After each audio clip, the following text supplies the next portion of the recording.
Hey, what's up, ladies and gentlemen? I'm Ignace Aleya from ToleratedCinematics.com, and in today's tutorial we're going to take a look on how to create some visual effects in Adobe After Effects. In specific, we're going to take a look on how to create that shield on that force field from Annihilation. That's a new movie from 2018, really cool movie, and when I saw that effect I was immediately like stoked to recreate that in Adobe After Effects. So here's my take on it, and that's what we're going to be creating today. In this tutorial, all the techniques that I'm going to reveal to you guys, you can do a ton of cool things with it. So without further ado, let's jump into the tutorial. Alright, so here we are in Adobe After Effects, so let's get started on creating this awesome shield effect. So we'll import our footage. You can actually go ahead and download the footage with the link in the description.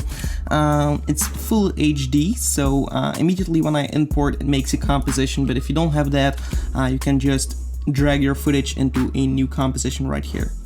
Okay, so this is a footage that we will be working on, so it moves a little bit, so we'll have to track it down and put a nice shield into place. So I'm going to change my resolution here to full.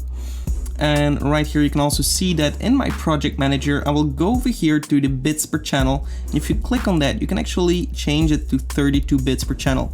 This allows us to work with a little bit more color and a little bit more information in the color workspace, and therefore give us nice results. Okay, so if we have our footage right here, the first thing that we'll do is click on it and go to the tracker panel right here and just click on track motion.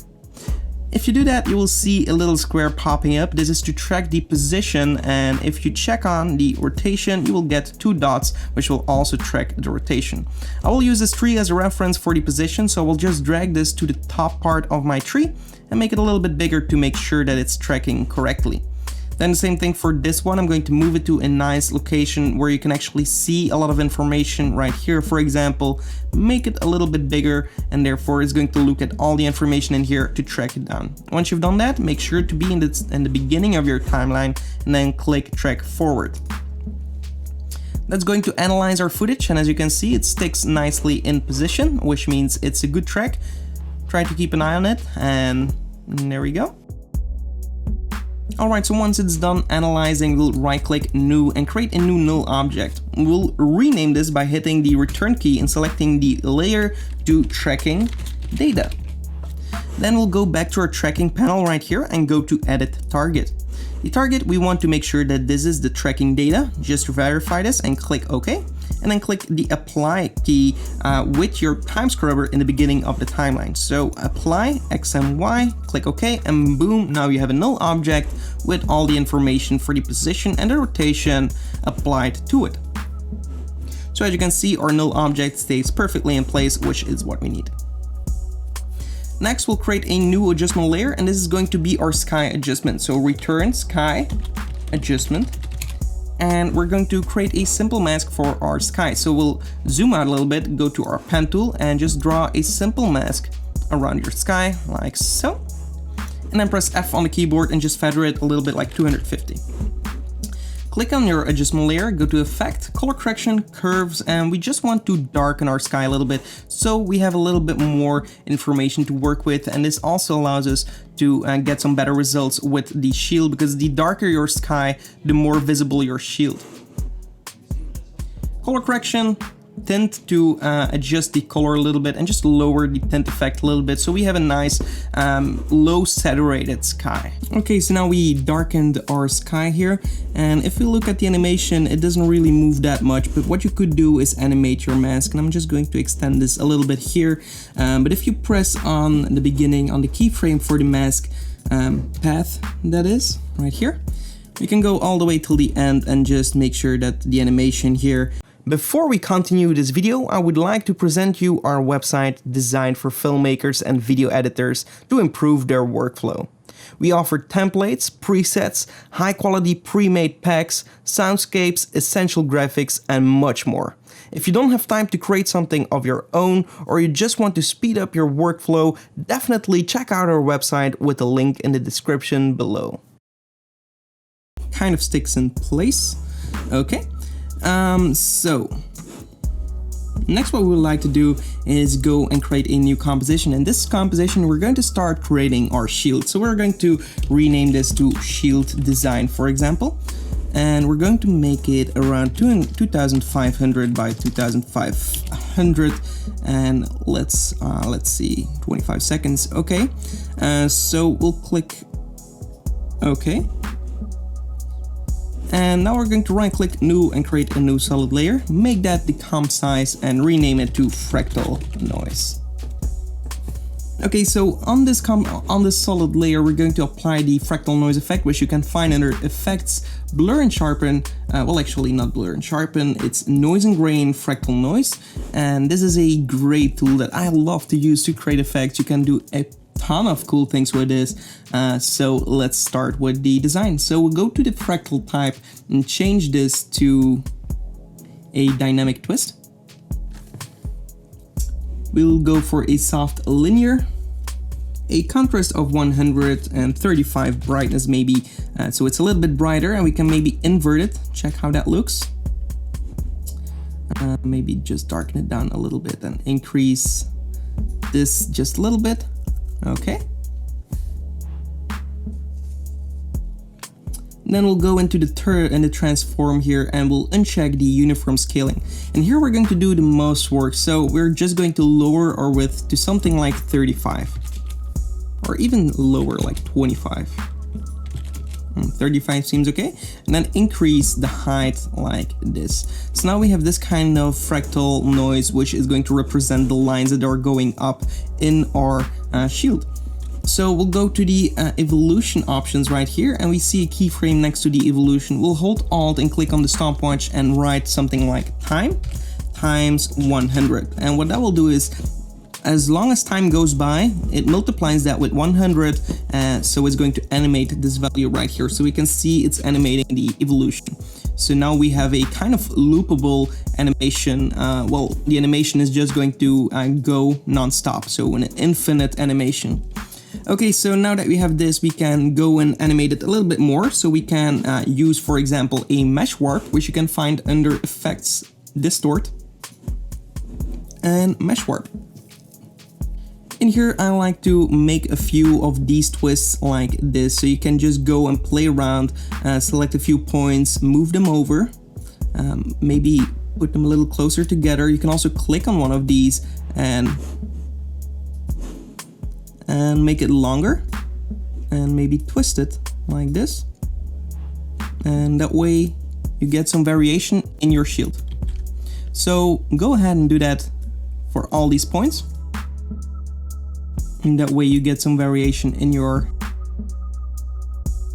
Okay, once you've done that, you will see that you have some variation. This is without the mesh warp, and this is with the mesh warp, so that way you get some nice twists in there. Next, we'll go for a polar to rect, so we can go again to Effects, Distort, and Polar Coordinates. And here we'll change it from polar to rect and change it to 100%. Now we get this kind of effect, which makes it seem like, yeah, like a little stripes that are going up, coming together. This gives it a little bit more variation in my opinion. You can also go again to Effects and Distort, and again use this Mesh Warp to do a final warp, and maybe lower the columns and rows to 4, and then just animate these a little bit to get some more extra variation. We can also take these middle points and, for example, bring them down a little bit like this.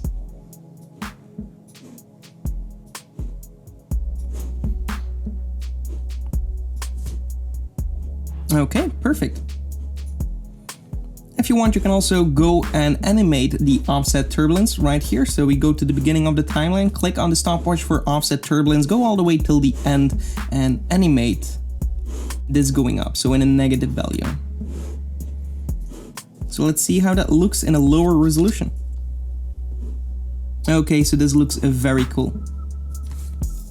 So this is our design. We're going to use this in our footage animation. So we'll bring this in our footage animation right here. Shield design. And once you brought it into your composition, just rescale it like you wish to fill the entire composition.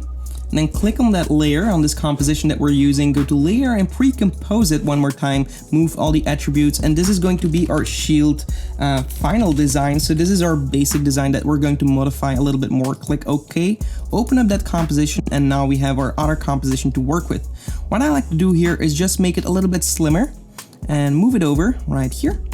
Duplicate it by holding Ctrl, pressing D on the keyboard, and maybe scaling it that way, move it over. And try to blend them nicely together. What you can do is kind of overlap them right here, the layers, and go to Effects, Transition, Linear Wipe. Here we can increase the percentage and just change the feather a little bit to blend it a little bit nicer together. Okay, so now it's nicely blended together, and we're going to duplicate it one more time and position one over here. Of course, if you want more variation, you can again play with more fractal shield, fractal layers, or just modify it another time with the warp stabilizer. It's completely up to you. I'm going to select these 3 layers, and I'm going to press P on the keyboard, go to the beginning, and click on the stopwatch for the position of these fractal layers. Go to the end of your composition and move the layers up just like this, so it looks like the shield is actually moving in an upward direction. Next, I like to create a new composition. In this composition, I'm going to make sure that I have Full HD 1920 by 1080 and rename this to Color Particles. And here I'm just going to create those particles that we like to use. So I'm just going to lower the time because I don't think we need 25 seconds, and click OK. Then right click, New, and create a new solid layer. These are going to be our particles. Click OK. Now go to Effect, Simulation, and we're going to use a particle simulator that comes within After Effects called CC Particle World. If you click on that, you will have some particles right here within After Effects. Let's open up the grid and guides and just uncheck the grid because we don't need to see that. So now we have these particles flying off, which is perfect. 2 things we want to do. First of all, you see this like center, and if we click on that perfectly in the center, we can actually move it down so we don't see the particles anymore. And then next we want to go to the producer, longevity, and the physics, and the particle. We want to open all these things up. For the velocity, let's set this to 0. And for the gravity, let's change it to negative 0.001, a very, very low value. So now, of course, you're not really going to see anything, but if you're going to increase the longevity here to something like 25, you're going to see that our particles start coming up on a very slow kind of movement. If we drag this over to the left and extend our layer, we're going to see that now it fills the entire layer, which is perfect. And actually at the beginning, I already want them to be filled in here, so we'll drag it over a little bit more and extend it so it's covering the entire composition timeline. Okay, so we have some animating particles right now. What we want to do is go to the radius here in the producer, radius X, and increase that so it covers the entire canvas. We can also go into the Z radius and maybe add some depth. And now we have some particles flying like this. Okay. Now we have all lines as a particle, which is not really what we're looking for. We're looking for faded spheres. These faded spheres are a little bit too small, so we can increase the size here very simply by increasing the burst size and the depth size. So now we're having these red kind of dots that are flying upwards. We can also lower the birth rate to something like 0.3. Now we have a few, and we can increase the size a little bit more. Perfect. Click on the layer, go to Edit, Duplicate, or Ctrl D, and go again to the Particle tab. So now we have the exact same settings to work with. All we want to do is change the colors to something different. For example, cyan and blue. Okay. Now let's go to the extras and change the random seed. Now we have different particles on top of our first particles that are now blue. We can click again, duplicate it, and go again to the Particles tab and change the colors again. Maybe purple and green. We can also change the size variation to 100 and the max opacity to 100 and do that for all these layers.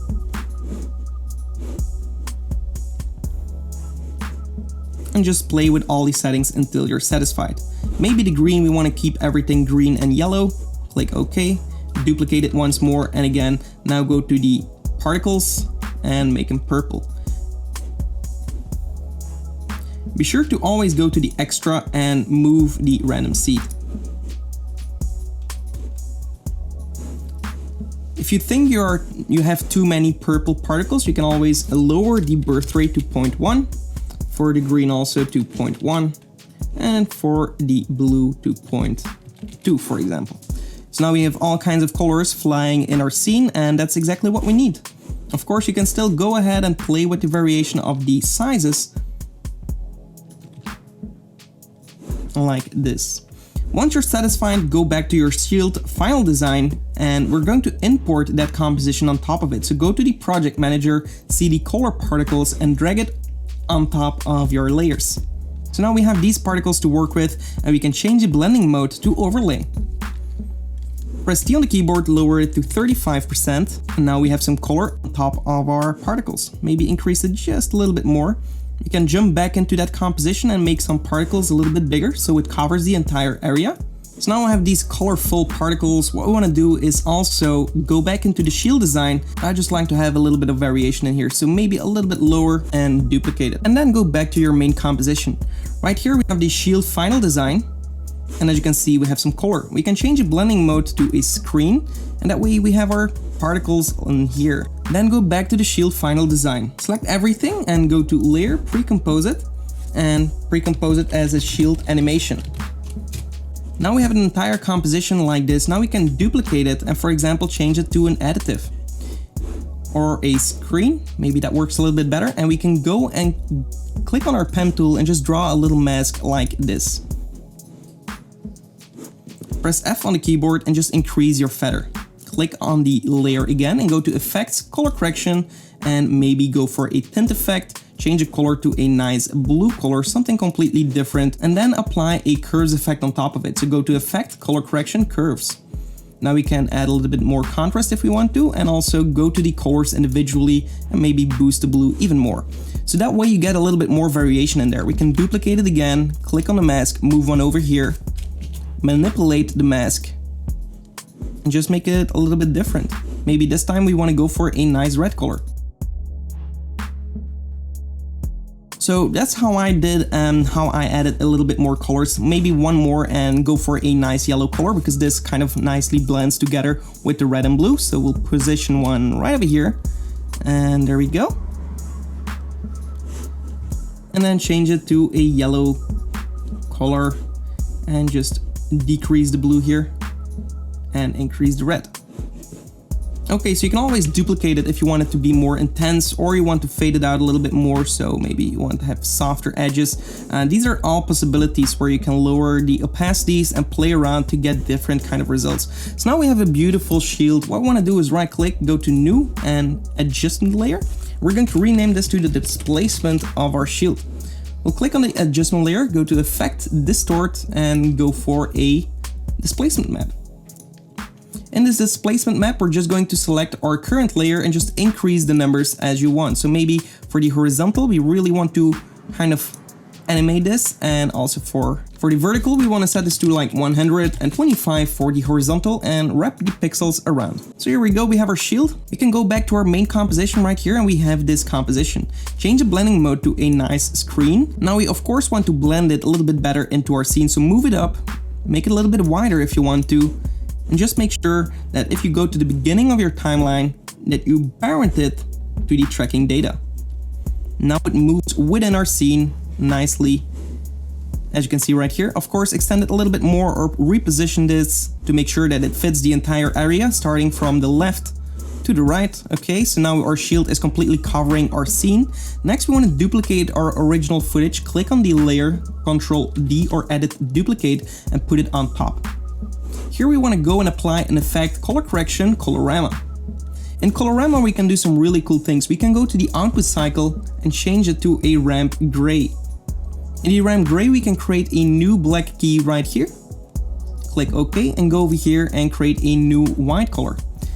These are the two colors to make a grayscale image, as you can see, but if you bring them closer together, bring the black dot over here and the white dot over here, you get a more contrasted black and white image. Just try to make sure that you don't see anything in the sky and try to blacken as much of the foreground image.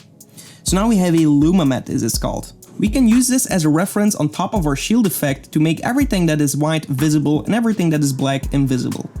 Make sure that this layer is on top of our shield layer and go to the shield layer, toggle the switches if you don't see this, and go to the track matte option and change it to Illuma matte.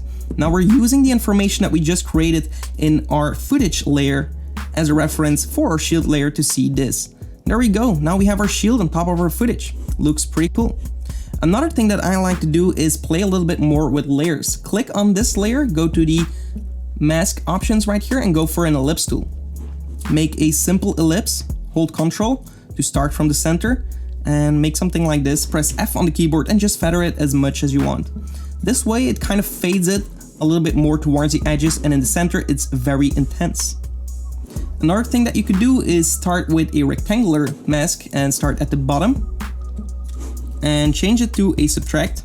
Press F on the keyboard and also increase this number so it kind of fades from the beginning here. Lower it as you want and there you go. Pretty cool. You can again click on your shield layer, go to Effects, Color Correction, Curves, and maybe play a little bit with the curves to brighten it up or darken it down so you have a little bit more contrast going on. That's completely up to you. Next, what we can do is apply a few adjustments to make it blend a little bit more with our footage. So we can right click, New Adjustment Layer, and go and hit the return key and rename this to Glow. What I like to use here is a preset that is completely free from our website called Perfect Glow. I will put a link in the description so you can download that and use it. It's just a better way of adding glow to a scene. So here we have Perfect Glow. Apply this to our adjustment layer and immediately you will see that it's way too glowy. So what I'll do is go to the glow intensity and lower this to something like 0.02. Lower the threshold to something like 20. And then hold Ctrl, and while you hold Ctrl, drag this a little bit lower because you can actually go below 0, so 0.01 maybe, but as you can see, you only see 0 right here, so if you click on it, you will see the actual value. You can even go 0.005. Okay, so we have a little bit of glow. This just makes it blend a little bit more together. You can also try and color grade it afterwards. But this looks quite good. Next, I like to use an optical flare. You can go and create a new solid layer and rename this to Flare. In this case, I will be using an external plugin called Video Copilot Optical Flares, but you can do this with the internal lens flare as well. This is not necessary to make this effect. This is just a way of finalizing it. So create an optical flares and change the color to a nice blue color, for example, to get that nice anamorphic look. Click OK, go to the options, and choose a flare you like.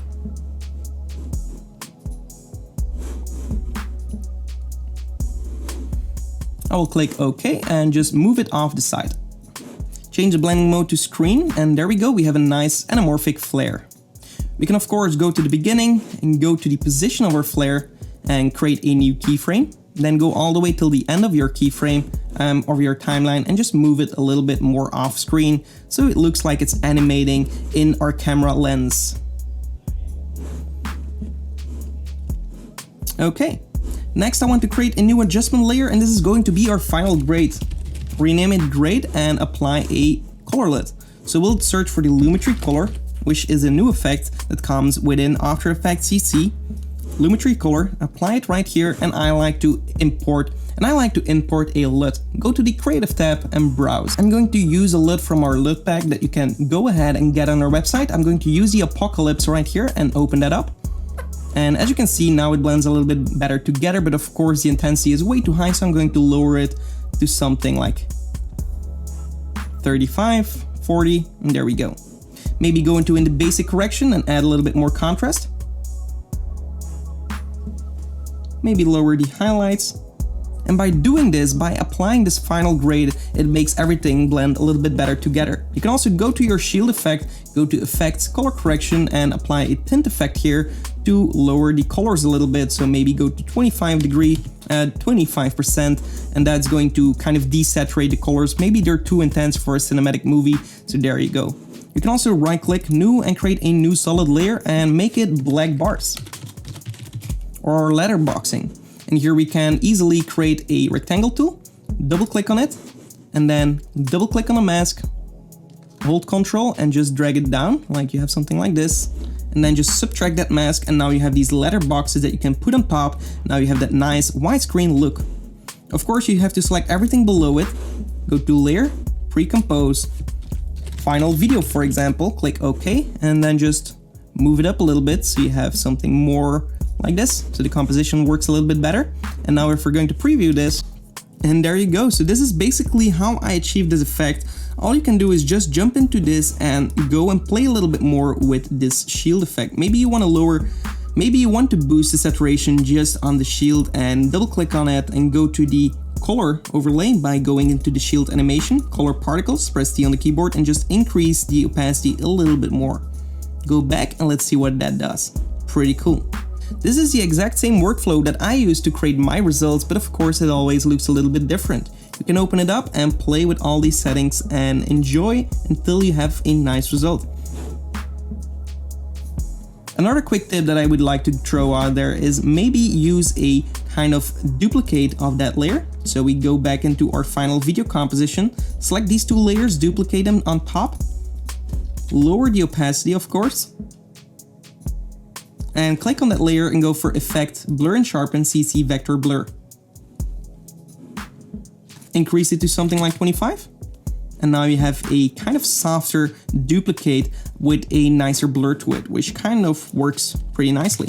Alright, so that's it for this video. I hope you enjoyed it. If you did, give this video a like. Also subscribe to the channel for more, and definitely check out our website. We have a bunch to offer for filmmakers and motion graphics artists. And if you buy something, it helps to support the channel. Okay, so hope to see you in the next one. Goodbye.